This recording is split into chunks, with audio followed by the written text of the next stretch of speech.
আরণ্যক এত সাবধান হয়ে রোশনাইকে বেনারসে পাঠালো, কিন্তু কিছুতেই রোশনাইকে খুঁজে পাচ্ছে না। পুলিশরা তাদের সমস্ত চেষ্টা করছে। আরণ্যক পুলিশের সাথে মেজাজ দেখালো, আপনারা এত বড় টিম কি করছেন, এখনও রোশনাইকে খুঁজে পাচ্ছেন না। তো এদিক দিয়ে তো রাজেশের খুশির শেষ নেই। রাজেশ তার বাহিনীর সাথে আলাপ করছে কখন কোন জায়গায় নিয়ে যেতে হবে রোশনাইকে। রোশনাইকে তো পেতেই হবে, আরণ্যক ছাড়া কি রোশনাইকে কেউ বাঁচাতে পারবে না?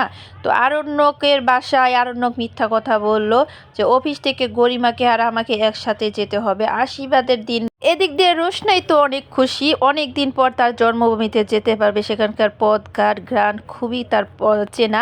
সার্জির কথা আর ভাববে না রোশনাই, সেইখানেই একটা কাজ জোগাড় করে নিবে। এদিক দিয়ে বাড়িতে বড় মা বলছে সবাইকে রোশনাইকে ফোন করছি, রোশনাই কিছুতেই ফোন ধরছে না। ঠিক তখনই আরণ্যক বলল রোশনাইকে তো খুঁজে পাওয়া যাচ্ছে না, রোশনাই বেনারসে যায় নাই, রাজেশের লোকেরা রোশনাইকে কিডন্যাপ করেছে। তো বন্ধুরা, অনেক কষ্টে ভিডিও বানাই তোমাদের ভালোবাসা পাওয়ার জন্য, প্লিজ চ্যানেলে একটা সাবস্ক্রাইব করে দিও।